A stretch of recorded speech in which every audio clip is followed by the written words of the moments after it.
I don't know why I doubted Brighton, Simon. I didn't really, but I just wanted to be reassured that their stance was still the same.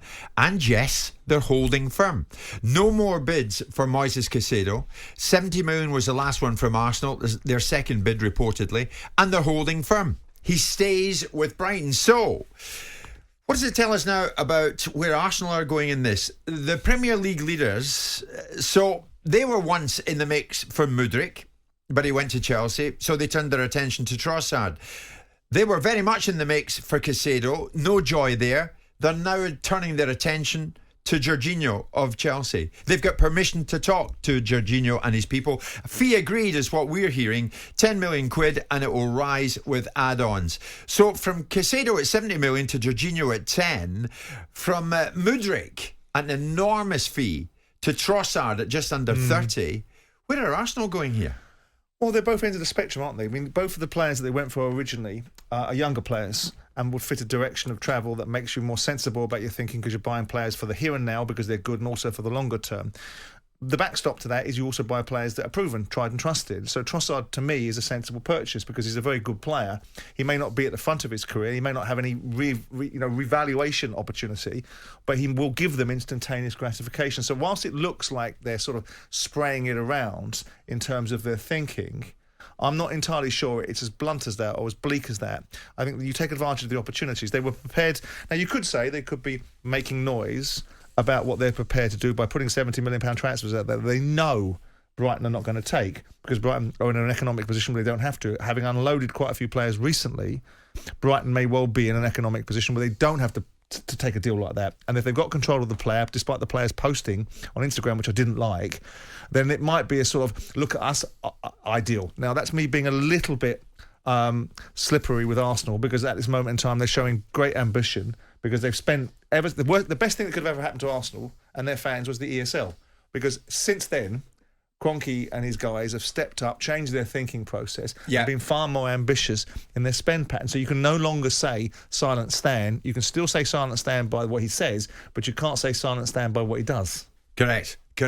So you're not going to miss a trick, as I said. Arsenal fans, how do you feel about that? Simon's just been explaining his thought regards their approach to this final day of the transfer window in January. Mudryk to Trossard, Caicedo to Jorginho.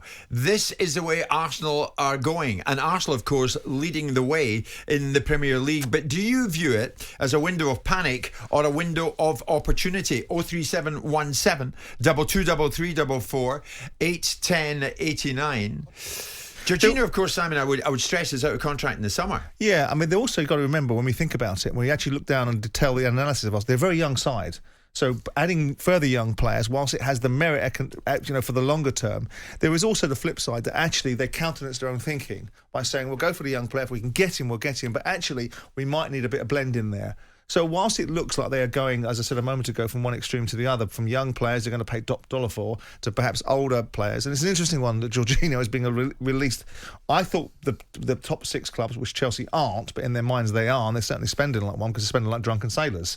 But the idea that you buy from one of your major rivals is an interesting one, isn't it? It is. It is indeed. All sorts going down out there at this moment. There are reports that Matt Doherty of Tottenham is going to join Atletico Madrid on loan. Interesting. I mean, there were raised eyebrows, Simon, when Trippier went out there. It's a trusted process, isn't it? Yeah. So this seems to be in a similar vein, doesn't it? That right wing back position. But dialogues get built, don't they? And time, when you do business with clubs and you can have relationships with them, then they look at you again. So in the instance of Trippier, he went to Atletico Madrid. That relationship has now been struck up in the same way that Daniel struck up a relationship with Real Madrid and sold players to Real Madrid. Luka Modric and Gareth Bale being cases in point.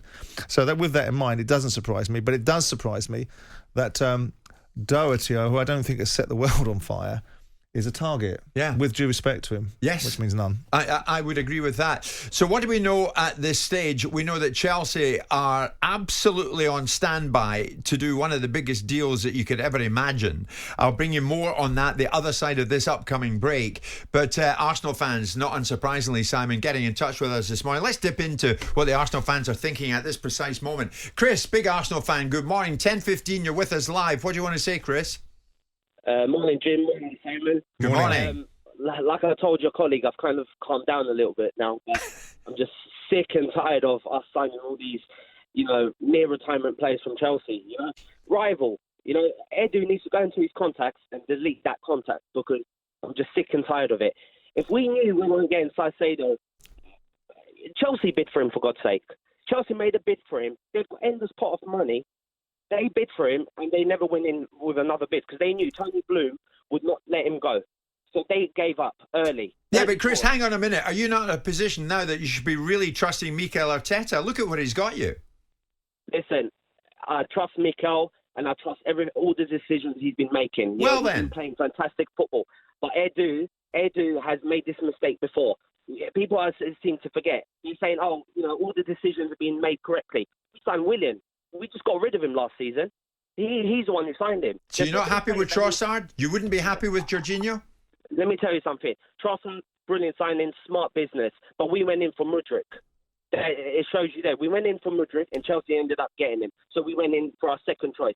If Jorginho was then I said on an interview, about a week ago, that we've got a clear plan. We know who our targets are. I've never even heard Jorginho in the mix to be at Arsenal. Okay, Chris, that's the way it's looking, though. That is the way it's looking. Sam, what's your take on that?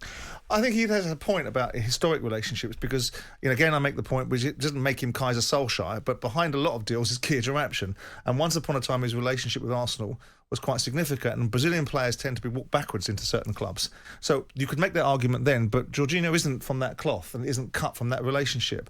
So whilst I think people are entitled to an opinion, this team is top of the league. This team is going beyond the level of what people expected it to do, and people have to have a little bit of faith in that there might be some thinking about the reasons why they want Jorginho. I understand prima facie what it might look like in people's minds. Oh, here we go with another Chelsea cast-off.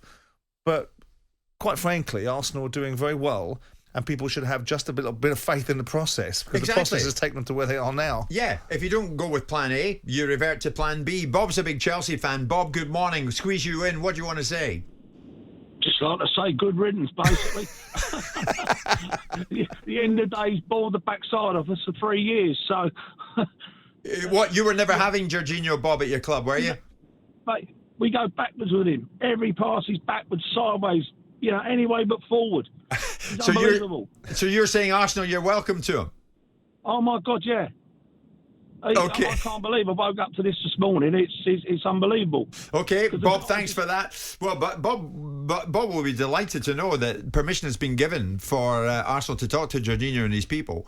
The fee is agreed, Simon, as far as we gather, 10 million. It will rise with add-ons, but it is a marked difference to going after Caicedo at Brighton for 70. Yeah, but ultimately that deal couldn't be done, and for whatever reason they've looked at Jorginho as a backup plan or some form of backup plan, and there's merit to it. I mean, I am actually seeing a lot of Chelsea fans saying I'd send him around in the cab if it were us. Yeah. So there's not a lot of praise coming from Chelsea. There is not. But you'd have to suggest that why would you disrupt the environment without good reason? Mikel Arteta's currency must be incredibly high. Yes. He must be at the top of his game in terms of the relationship he has with those that he reports to. So if he didn't want Jorginho, then ultimately, why would they be there? And on one hand, if we had the audacity to criticise Arteta bouncing up and down on the touchline like a demented jack-in-the-box, every Arsenal fan will come through the door saying, you leave our Mikel alone. In Mikel we trust. Exactly. Well, then surely in this instance you must have the same logic. Sure. Exactly. Great point. I mean, surely you still trust in Arteta's judgment because, all right, plan A hasn't worked, but plan B just might. It's set to be a record January window spend in the Premier League. The previous one in 2018 was 430 million. We're currently at 511 million. A third of that is Chelsea, and they will burst the bank for this boy over at Benfica. Benfica's Enzo Fernandez, Argentinian World Cup winner. Jim White and Simon Jordan. Monday to Friday mornings from 10 on AM, on DAB, via the talkSPORT app and on your smart speaker. talkSPORT.